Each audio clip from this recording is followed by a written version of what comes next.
గురువుగారు ఈ మధ్య ఈ పరిహారాల పేరుతో కొంత పరిహాసాలు జరుగుతున్నాయి బయట. హ్మ్. అంటే బాగా ఖర్చు పెట్టించడం డబ్బులు. పరిహారాలంటేనే భయపడే స్థితికి తీసుకొచ్చేసారు. ఆ! అసలేంటి ఒరిజినల్‌గా మంచి పరిహారాలంటే ఎట్లా ఉంటాయి? దాన్ని అసలు పరిహారాల సంగతి ఏంటి అసలు? పరిహారాలంటే గనకండి ఇప్పుడు ఒక శాంతి చేయించాలనుకోండి నక్షత్రానికి దేనికైనాను.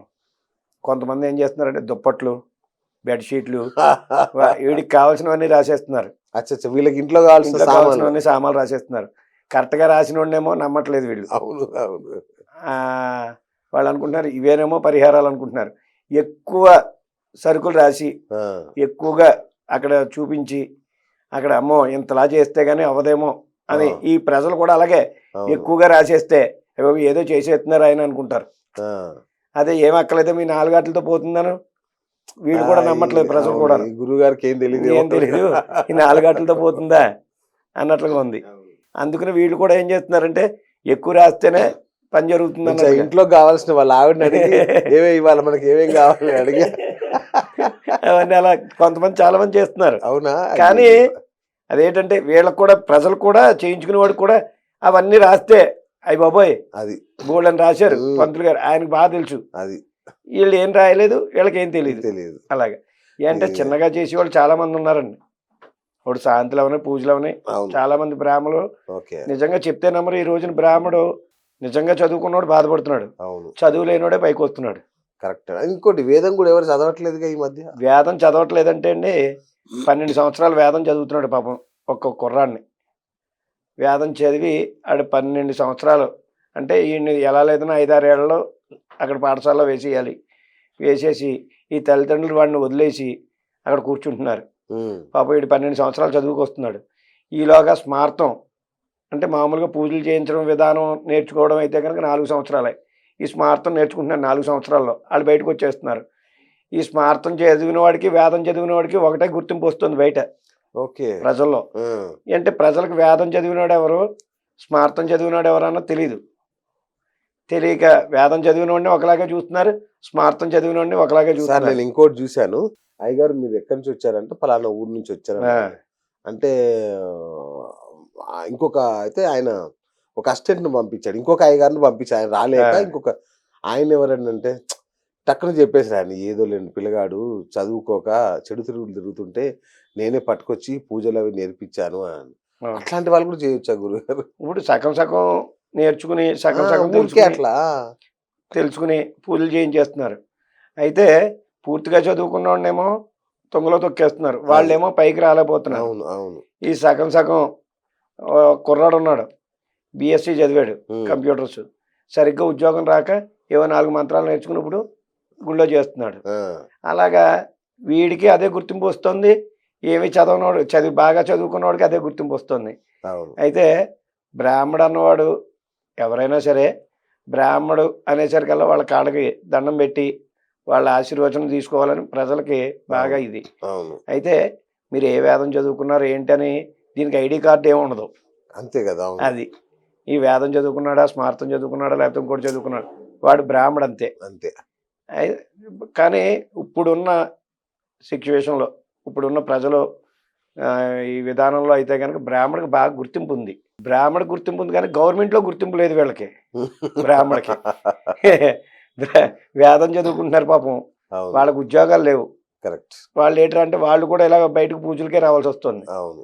ఈ స్మార్తం చదువుకున్నవాడు పూజలు చేయించి, వేదం చదువుకున్నవాడు పూజలు చేయించి, వాళ్ళు చాలా ఇబ్బంది పడుతున్నారాళ్ళు. అంతే గదా! కానీ వేదం 12 సంవత్సరాలు నేర్చుకుని, బా అంత కృషి చేసి బయటకొస్తున్నారంటే పిల్లలు అవును. చాలా కష్టంగా ఉంది వాళ్ళకి. మొన్ననే ఒక పేపర్‌లో చూసాను నేను. ఒకే ఒక్క వేద పాఠశాల మన తెలుగు రాష్ట్రాలు తిరుపతిలో. ఆ! అది. అక్కడ మాత్రమే ప్రాపర్‌గా తయారయ్యి అక్కడున్న విద్యార్థులందరూ అయితే తిరుమలలో లేదంటే విదేశాలకెళ్ళిపోతున్నారంట. లేదు. అలాగా మామూలుగా ఇదే కానండి, టీటీడీ దేవస్థానంలో ఇప్పుడు చదువుకుంటున్న పిల్లలందరూ కూడా దగ్గర దగ్గర 100 మందికి ఒక 1000 మంది, ఓ 1000 మంది విద్యార్థులు బయటకొచ్చారనుకోండి. ఆ! దాంట్లో ఎలా లేదన్నా కానీ ఉద్యోగాలు లేకుండా ఉన్నోళ్ళు ఒక అవునా? 80 మంది ఉంటున్నారు. ఓహ్! ఎవడో లక్కీగా ఏ అమెరికానో లేకపోతే ఏ రష్యాలోనో, ఏ జపాన్‌లోనో ఎవడికో తగులుతుంది తప్ప ఆ! అది. మామూలుగా ఉద్యోగాలైతే గనక ఏ దేవస్థానంలోనూ వాళ్ళకి ఉద్యోగాలైతే లేవు. ఓకే. ఇప్పుడు ఏ ఏ దేవస్థానంలో ఉద్యోగం వేయించాలన్నా సరే డబ్బుతో కూడుకున్న పనయిపోతుంది. ఇక్కడ కూడా లంచాలని లేకపోతే ఇంకోటని వచ్చేసినాయా? ఓకే. ఇవన్నీ కూడా ఏర్పడిపోతున్నాయి. దాని మీద ఇబ్బంది పడిపోతున్నాయి. అది కూడా ఇంకా గవర్నమెంట్ కూడా జాబులు ఏం తీయలేదు వీళ్ళకి. జాబులు తీస్తారేమో అని చూస్తున్నారు కానీ అప్పుడే దగ్గర దగ్గర 15 సంవత్సరాల నుంచి ఎవరికి కూడా జాబులు తీసిన ప్రసక్తే లేదు. ఇంక పిల్లలు చదువుకున్న వాళ్ళందరూ ఏం చేస్తారు, ఎక్కడొక్కడ పౌరోహిత్యం చేయించడమే మొదలుపెట్టారు. ఎవరింటికి వెళ్ళినా సరే ఈ పౌరోహిత్యం చేయించేవాడు విధానం ఒకటే, వేదం చదువుకున్నవాడు విధానం ఒకలాగే చూస్తున్నారు వాళ్ళ పిల్లల్ని.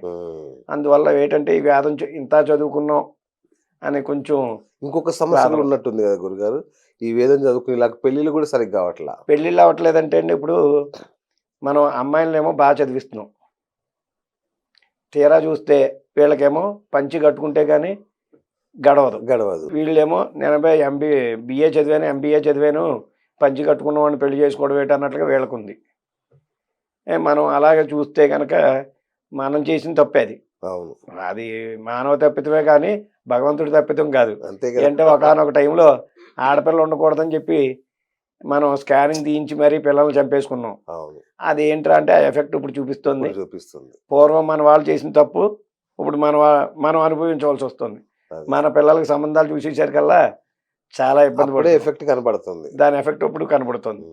ఎప్పుడైనా సరే ఏదైనా ఓ తుఫాను వచ్చిందనుకోండి, ఆ తుఫాను గొడవ మనకు తగ్గేసరికి తుఫాను 1 గంటలో వచ్చి వెళ్ళిపోతుంది. దాని గొడవ మాత్రం తర్వాత ఆ కరెంట్ వేయించడం అని లేకపోతే చెట్లు నరికించడం అని ఇది 1 నెలల్లో 2 నెలలు పడుతుంది చూసారా. అలాగే ఎప్పుడో మన వాళ్ళు పెద్దవాళ్ళు చేసిన తప్పు ఇప్పుడు పిల్లలకు చూపిస్తుంది. కరెక్ట్ రైట్ గురుగారు, మీరు దివ్యల మాధురి అండ్ దువ్వాడ శ్రీనివాస్ వాళ్ళు కలిసి ఉండరు, వాళ్ళకు ఇబ్బంది బ్రహ్మాండంగా ఉన్నారు కదండి వాళ్ళు. ఏమండి, ఇప్పుడు మనకు బయటికి ఎలా కనబడినా సరే ఇంట్లో చిన్న చిన్న చికాకులు గొడవలు మొదలవుతున్నాయి. అవునా, ఇబ్బందులు పడుతున్నారు. అది తెలిసిన వాళ్ళకి తెలుస్తుంది, ఇంకా లేదు.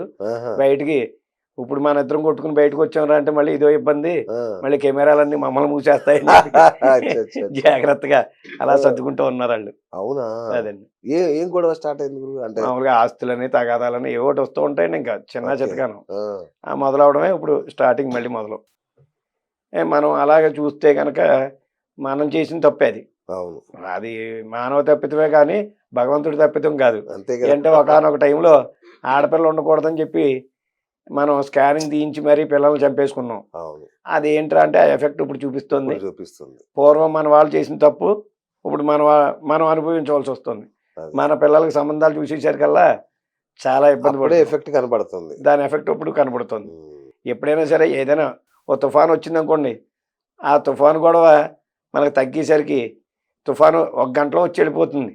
దాని గొడవ మాత్రం తర్వాత ఆ కరెంట్ వేయించడం అని లేకపోతే చెట్లు నరికించడం అని ఇది 1 నెలల్లో 2 నెలలు పడుతుంది చూసారా. అలాగే ఎప్పుడో మన వాళ్ళు పెద్దవాళ్ళు చేసిన తప్పు ఇప్పుడు పిల్లలకు చూపిస్తుంది. కరెక్ట్ రైట్ గురుగారు, మీరు దివ్యల మాధురి అండ్ దువ్వాడ శ్రీనివాస్ వాళ్ళు కలిసి ఉండరు, వాళ్ళకు ఇబ్బంది బ్రహ్మాండంగా ఉన్నారు కదండి వాళ్ళు. ఏమండి, ఇప్పుడు మనకు బయటికి ఎలా కనబడినా సరే ఇంట్లో చిన్న చిన్న చికాకులు గొడవలు మొదలవుతున్నాయి. అవునా, ఇబ్బందులు పడుతున్నారు. అది తెలిసిన వాళ్ళకి తెలుస్తుంది, ఇంకా లేదు. బయటికి ఇప్పుడు మన ఇద్దరం కొట్టుకుని బయటకు వచ్చామరా అంటే మళ్ళీ ఇదో ఇబ్బంది, మళ్ళీ కెమెరాలన్నీ మమ్మల్ని మూసేస్తాయని జాగ్రత్తగా అలా సర్దుకుంటూ ఉన్నారు వాళ్ళు. అవునా, అదండి. ఏం గొడవ స్టార్ట్ అయింది అంటే మామూలుగా ఆస్తులని తగాదాలని ఏవోటి వస్తూ ఉంటాయండి. ఇంకా చిన్న చితకాను మొదలవడమే ఇప్పుడు స్టార్టింగ్ మళ్ళీ మొదలు.